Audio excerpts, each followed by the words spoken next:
Okay students, now we are in the class. अब हम बात करेंगे बायोलॉजी की कि क्या है बायोलॉजी सब्जेक्ट, क्योंकि जो बच्चे 10th क्लास से 11th क्लास में आते हैं तो शायद उनका बेसिक जो होता है बायोलॉजी का वो उतना क्लियर नहीं होता है। तो हम बेस से ही स्टार्ट करेंगे कि बायोलॉजी क्या है, कौन सा सब्जेक्ट है, इसमें क्या क्या और सब्जेक्ट्स आएंगे। ओके तो ये कौन से सब्जेक्ट में और आगे स्प्लिट कर रहा है, तो उन सब के बारे में बात करेंगे। So let's go ahead without wasting the time. तो अब हम बात करेंगे बायोलॉजी है क्या। तो जैसे हमने यहाँ पे देखा introduction to the biology. So biology जो है वो खुद जो है वो 2 वर्ड से बना। So it consist of 2 words.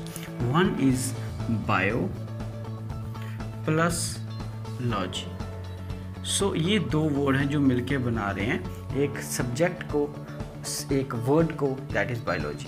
सो यहाँ पे बायो का मीनिंग क्या है, तो यहाँ पे बायो का मीनिंग होगा दैट इज लाइफ। ओके, और लॉजी का मीनिंग आपको पता ही है, दैट इज स्टडी और साइंस। सो अगर हम बात करें इन दोनों को जोड़ दे तो क्या बनेगा, तो एक ऐसी साइंस जिसके अंदर हम स्टडी करेंगे सिर्फ और सिर्फ लाइफ को। लाइफ का मीनिंग दैट इज़, आपको पता है लाइफ किसके अंदर होगी, लिविंग ऑर्गेनिज्म के अंदर। तो यहाँ पे हम बात करेंगे लिविंग ऑर्गेनिजम्स की। ओके स्टूडेंट्स, तो फिर से देखें एक बार। So biology is a science that deals with the study of life, means study of living organisms. तो दुनिया के अंदर जितने भी लिविंग ऑर्गेनिजम्स हैं उनकी स्टडी को करना, उनके बारे में जानना, उनके फीचर को जानना, ठीक है, हम उस साइंस को बोलेंगे दैट इज़ बायोलॉजी। फिर आप बात कहोगे कि सर लिविंग ऑर्गेनिज्म तो बहुत सारे हैं, नेचुरल सी बात है, तो हमने इसको भी आगे 3 कैटेगरी में डिवाइड किया है लिविंग ऑर्गेनिज्म को। और वो कौन से कैटेगरीज हैं, एक आगे हमारे पास दैट इज़ प्लांट्स,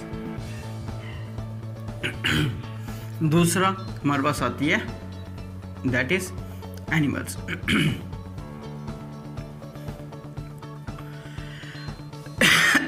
थर्ड आते हैं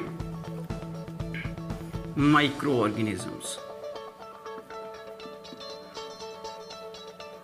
सो ये 3 कैटेगरी के लिविंग ऑर्गेनिज्म है जिसको स्टडी करता है that is biology. So biology के अंदर हम इन 3 कैटेगरीज को स्टडी करेंगे। तो जब कभी भी बात होगी कि प्लांट की स्टडी हो रही है तो आपने कहना हम बायोलॉजी की बात करें। अगर हम कहीं पे जियोलॉजी की एनिमल्स की स्टडी हो रही है तो हम बोलेंगे कि हम बायोलॉजी की बात करें। और अगर हम माइक्रो ऑर्गेनिज्म की स्टडी की बात करते हैं वो भी किस साइंस के अंदर आएगा, बायोलॉजी में आएगा। ये आप कभी भी फिजिक्स के अंदर या केमिस्ट्री में नहीं पढ़ोगे। केमिस्ट्री में रिएक्शंस पढ़ते हो, फिजिक्स में लॉ के बारे में पढ़ते हो, और बायोलॉजी के अंदर आप लिविंग ऑर्गेनिज्म की स्टडी करोगे। ओके, फर्स्ट क्लियर हो गया। अब सेकंड, तो ये फर्स्ट हो गया कि व्हाट इज़ बायोलॉजी, बायोलॉजी है क्या। So biology is a science deals with the study of living organism whether it is plant, animal और माइक्रोब्स। अब इसी से हमारे पास 3 सब्जेक्ट्स भी डेवलप होते हैं। दैट इज़, अगर हम बात करें प्लांट्स की, तो अगर कोई भी साइंस जो प्लांट को स्टडी करती है तो उसके लिए हमने एक अलग तरह से ब्रांच बना दी है, बायोलॉजी की ही ब्रांच बना दी है, उसको आप बोलते हो that is botany.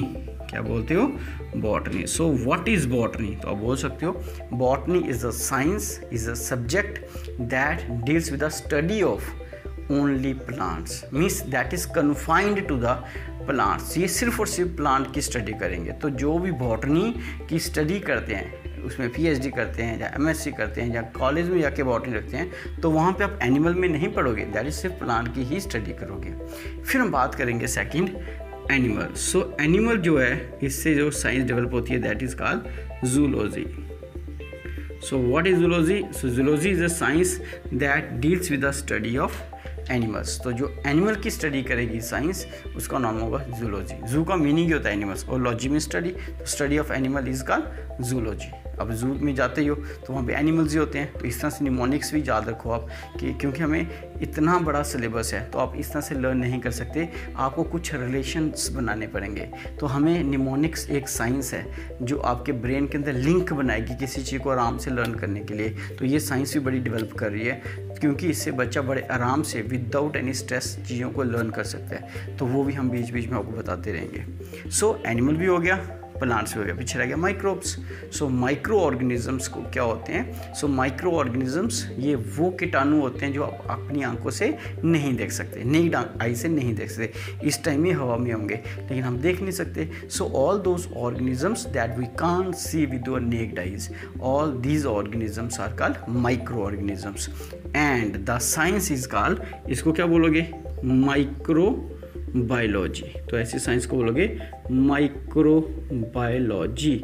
So microbiology is a science deals with the study of micro organism. तो हमारे 2 क्वेश्चन तैयार हो गए। एक, व्हाट इज़ बायोलॉजी, जो बेसिक है कि बायोलॉजी है क्या, क्योंकि आप बायोलॉजी रखी हुई है तो पता होना चाहिए। फिर बात आ गया बायोलॉजी के बाद इसकी आगे कौन कौन सी स्ट्रीम्स हैं। ऐसे बहुत सारी स्ट्रीम्स हैं लेकिन मेन जो स्ट्रीम्स हैं वो हमारी 3 स्ट्रीम्स आ गई। इसके अंदर एक आ गई दैट इज़ प्लांट्स, जिसको बोलते हैं जूलॉजी, वो सॉरी बॉटनी। एक आ गई स्टडी ऑफ एनिमल्स, जिसको बोलते हैं जूलॉजी। और एक आ गया microbiology, mean study of micro organisms. यहाँ तक हो गया। अब तीसरी बात आती है कि आप कहोगे सर हम इनके अंदर स्टडी करेंगे क्या? हमने प्लांट एनिमल की स्टडी में करना क्या है, क्या चीज़ स्टडी करेंगे? तो आज आप बायोलॉजी की जितनी भी चीज़ें जानते हो, आप बोलते हो कि सर हमें पता है कि किडनी के अंदर ये होता है, हमें पता है कि लंग्स के अंदर कितने चैम्बर हैं, या फिर हम बोलते हैं लंग्स के हमारे 2 लंग्स हैं, 2 लंग्स के अंदर एक में 2 लोब हैं, एक में 3 लोब्स हैं। हार्ट के अंदर 4 चैम्बर हैं, है ना। हमारा ब्लड कैसे सर्कुलेट कर रहा है, हम सांस ले रहे हैं, सांस को छोड़ रहे हैं, ब्रीदिंग कर रहे हैं, रेस्पिरेशन कर रहे हैं, एक्सक्रीशन कर रहे हैं। तो ये है क्या सारा? तो आज हमें कैसे पता चला? तो आज हमने हर एक ने एनाटॉमी नहीं पढ़ी होगी, हर एक डाइसेक्शन करके नहीं देखता, लेकिन ये जो एनिमल से डील करते हैं, जूलॉजी है, ये हमें सब बताती है। तो अगर आप जूलॉजी को स्टडी कर लोगे, इट मीन्स आपने बहुत सारी एनिमल के अंदर जो फिजियोलॉजी हो रही है, जो उसके अंदर की एनाटॉमी है, हम उनको जान सकते हैं, क्योंकि किसी न किसी जो जूलॉजिस्ट होते हैं उन्होंने उसको स्टडी किया है। तो कहने का मतलब ये हो गया कि हम इन बायोलॉजी के अंदर सारे कंसेप्ट जो प्लांट के अंदर और बाहर हो रहे हैं, वो सारे एनिमल्स के रिलेटेड जो होंगे, माइक्रोब से रिलेटेड जो भी होंगे, सब पढ़ेंगे। और सारे का सारा 11th के अंदर ही आप पढ़ोगे। तो कोई भी ऐसा टॉपिक नहीं होगा जो आप आगे आके पढ़ोगे, 11th और 12th के अंदर ही आप सारे के सारे टॉपिक डील करोगे। हाँ, जैसे जैसे बढ़ते जाओगे तो इन्हीं की एक्सपेंशन होएगी, लेकिन 11th और 12th क्लास के अंदर आप सारा डिटेल में इनको स्टडी करोगे। ओके, इसलिए सबसे इंपॉर्टेंट जो क्लासेस हैं 11th एंड 12th, और 12th से भी ज़्यादा 11th इंपॉर्टेंट है, क्योंकि मैक्सिमम टॉपिक आपके जो हैं प्लांट और एनिमल के, वो इन्हीं 11th क्लास में ही आपको देखने को मिलेंगे। ओके, चलो अब बात करते हैं कि जो बॉटनी को स्टडी करता है, ओके, जो बॉटनी मीन्स जो प्लांट की स्टडी करता है, उसको भी तो कोई नाम देंगे हम। तो हम उनको क्या बोलते हैं? उनको बोलते हैं बॉटनिस्ट। क्या बोलोगे? बॉटनिस्ट। तो बॉटनिस्ट कौन हो गए? सो बॉटनिस्ट पर्सन, और botany science. Okay, means botanist कौन हो गए? These are the peoples who study botany, who study plants. तो प्लांट को स्टडी करने वाले को बोलोगे बॉटनिस्ट। और इसी तरह से अगर कोई एनिमल की स्टडी करते उसको बोलोगे जूलॉजिस्ट। ओके, और जो माइक्रोब की स्टडी करेगा उसको, या माइक्रोबायोलॉजी की स्टडी करेगा उसको क्या बोलोगे? माइक्रोबायोलॉजिस्ट। सो इट मीन्स ये तीसरी चीज़ आ गई, फर्स्ट, ये आ गया आपका सेकंड, ये आ गया थर्ड। तो ये फिर बोल रहा हूँ, ये हमारा भी बायोलॉजी 11th क्लास का चैप्टर स्टार्ट नहीं हुआ है, ये सिर्फ हमारा बेसिक है कि हम अगर बायो पढ़ रहे हैं तो उसका थोड़ा बेस भी हमें पता होना चाहिए। सो ये था आपका छोटा सा कंसेप्ट बायोलॉजी के बारे में। अब बात करते हैं कि बायोलॉजी के फादर कौन थे। नेचुरल सी बात है, कोई ना कोई तो होगा जिसने सब्जेक्ट को लाया, इसके बारे में ज़्यादा स्टडी की। हर एक चीज़ का, हर एक साइंस का कोई ना कोई फादर होता है जो उसको लेके आता है। जैसे हम बोलते हैं जीन्स की स्टडी करने वाला कौन था, हम बोलते हैं मेंडल जो थे, उन्होंने पूरे का पूरे जीन का कंसेप्ट दिया हमें, इसलिए फादर ऑफ जेनेटिक्स को बोलते हो, मेंडल को बोल देते हो। एवोल्यूशन, ह्यूमन का एवोल्यूशन हुआ, किसने किया? बोलते डार्विन ने किया। ऐसे हर एक साइंस को इस दुनिया में लाने वाला कोई ना कोई होगा। साइंस तो पहले थी, लेकिन उसको पूरा पॉलिशिंग करके लाना, फिर बताना इसमें क्या आना चाहिए, तो वो चीज़ें जो थी वो लाने वाले को हम बोल देते हैं कि ये उसका फादर है, उसी ने इसका जन्म किया है। तो यहाँ पे बायोलॉजी का भी कोई फादर है। सो बायोलॉजी का फादर कौन है? हम बोलते हैं बायोलॉजी का father that is Aristotle. So Aristotle, अगर हो सके तो यहाँ पे फोटो भी मैं लगा दूंगा, आप पिक्चर भी देख सकते हो साथ साथ कि कौन है। सो बायोलॉजी का जो फादर है वो है एरिस्टोटल, ये है father of biology. It means अब बायोलॉजी का फादर है तो यहाँ पे बॉटनी जूलॉजी का भी कोई ना कोई फादर होगा।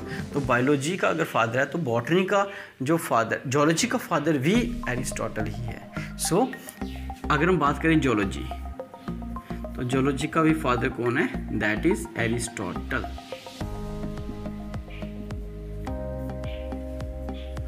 और हिंदी में इसको अरस्तु का भी नाम देते हैं, अरस्तु बोलते हैं इनको। अगर हम बात करें बॉटनी, तो बॉटनी का फादर कौन है? तो बॉटनी का फादर जो है वो है थियोफ्रेस्टिस।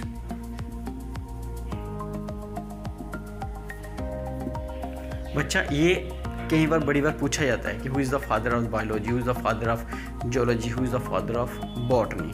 सो अगर बायोलॉजी की बात करें, होल बायोलॉजी अरिस्टोटल, सिर्फ जूलॉजी की बात करें तो एरिस्टोटल, लेकिन अगर बॉटनी की बात करें तो दैट इज थियोफ्रेस्टिस। अब इसको लर्न कैसे करोगे? तो मोस्टली बच्चे भूल जाते हैं, तो यहाँ पे भी निमोनिक्स लगेगी। तो आपने क्या करना है इसको लर्न करने के लिए? ए फर्स्ट वर्ड है, टू लास्ट का होता है जेड।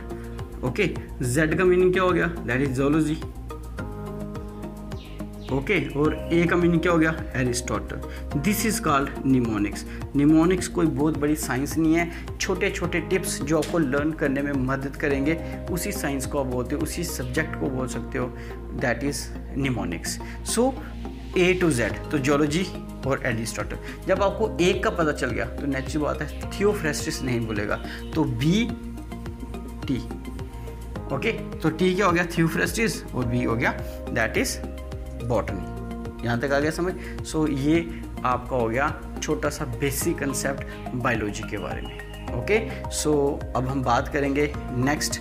आप वीडियो के अंदर देखोगे हम इस फर्स्ट चैप्टर को डिस्कस करेंगे, क्योंकि वीडियो नहीं तो बहुत ज़्यादा बड़ी हो जाएगी तो मज़ा नहीं आएगा। तो छोटी छोटी वीडियोस बनाएंगे ताकि आप आराम से इसको देखो, इसको रिवाइज़ करो।